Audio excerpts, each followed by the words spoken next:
প্রতিদিন আমি আপনাদের সাথে আমার রান্না করার রেসিপিগুলো শেয়ার করে থাকি। তবে আজকে আমি শেয়ার করব আমার মায়ের রান্না করা মায়ের হাতের রেসিপি। আসসালামু আলাইকুম সবাইকে। সবাই কেমন আছেন? আশা করি সবাই অনেক ভালো আছেন। আলহামদুলিল্লাহ আমরা অনেক ভালো আছি। যখনই মায়ের বাড়িতে যায় না কেন আমার মা কিন্তু ভোর ভোরে রান্নাবান্না শেষ করে ফেলে। জানি না মায়েরা মনে হয় এরকমই হয়, তাই না? যখন নানির বাড়িতে বড় হয়েছি তখনও যদি মায়ের কাছে বেড়াতে যেতাম, আমার মা দেখি ভোরেই রান্নাবান্না শেষ করে ফেলেছে এবং আমাকে ঘুম থেকে উঠে খাইয়ে দিচ্ছে। তো এই তো আজকে আপনাদের সাথে শেয়ার করব আমার মায়ের রান্না করা গরুর মাংসের রেসিপি। আমার মা প্রথমে পেঁয়াজগুলোকে খুব সুন্দরভাবে ভেজে নিয়েছে, তার ভিতরে সব রকমের মশলা দিয়েছে। আমার মা কিন্তু গরুর মাংস রান্নাতে গরম মশলা ব্যবহার করে না, গরম মশলাটাকে ভেজে গুঁড়ো করে রেখে সেইটা ব্যবহার করে। আমার মায়ের মাংস রান্না কিন্তু অনেক বেশি মজা। শুধু মাংস না, মায়ের হাতে যে রান্নাটাই করুক না কেন সেইটাই খুব মজা হয়। পৃথিবীর সব মায়ের হাতে কি জাদু থাকে নাকি যে মায়ের হাতের রান্নাগুলো এত বেশি মজা হয়? আমার আবার ছোট থেকেই একটা অভ্যাস আছে, আমার মা যখনই চুলার পাড়ে রান্না বান্না করে আমি কিন্তু আমার মায়ের পাশে দাঁড়িয়ে থেকে গল্প করি এবং রান্না বান্না দেখি। পাশে দাঁড়িয়ে থেকে থেকে আমি কিন্তু আমার মায়ের থেকে রান্না বান্না শিখে গেছি। তো এইদিকে আমার মা গরুর মাংসগুলোকে খুব সুন্দরভাবে কষিয়ে নিচ্ছিল।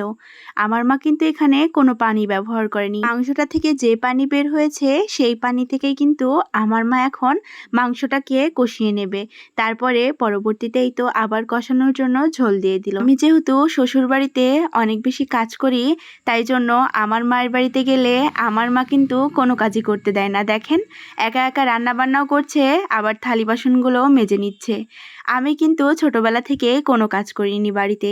আমি অনেক আদরেই মানুষ হয়েছি, বলতে পারেন আদরে আদরে একদম বাদর হয়ে গেছি। এখানে আমার মা রান্না করছিল আর আমি আমার মা মিলে আপনাদের ভাইয়াকে নিয়ে মজা করছিলাম।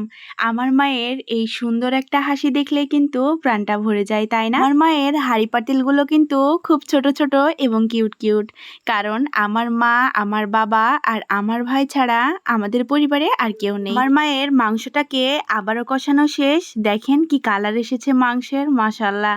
তো এইদিকে আমার তো একটা অভ্যাস, আমার মা রান্না করবে আর পাশ থেকে আমাকে সেইটা চেখে দেখতে হবে। আর আমার কষানো মাংস খেতে কিন্তু খুব ভালো লাগে।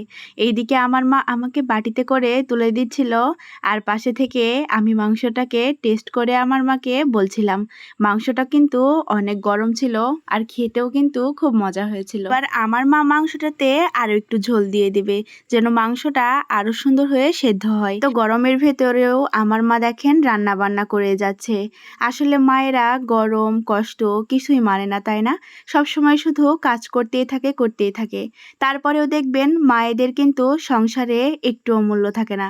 তো কথা বলতে বলতে এইদিকে আমার মা তরকারিতে ঝোল দিয়ে দিয়েছে। তরকারিতে ঝোল দিয়ে আমার মা কাজের জন্য বাইরে যায়, তারপরে চুলার পাড়ে আমি বসে পড়ি। আর মাংসটা দেখেন ঝোলটা মরে গিয়ে কি সুন্দর একটা কালার এসেছে। রান্না বান্না শেষ হয়ে গেছে। এইবার সব রকমের মশলা ভেজে গুঁড়ো করে রাখা সেই মশলাটা তরকারির ওপর দিয়ে দিল। আমার মায়ের যেহেতু মাটির চুলাটা নষ্ট হয়ে যাবে সেই জন্য চারিধারে রান্নার সময় কাপড় দিয়ে রাখে, আর রান্না বান্না শেষ হলে কাপড়টা তুলে নেয়। অনেক বেশি বুদ্ধি আমার মায়ের। তো আজকের ভিডিওটা কেমন হয়েছে অবশ্যই কমেন্ট করে জানিয়ে যাবেন। আজকের ভিডিও পর্যন্তই। আল্লাহ হাফেজ।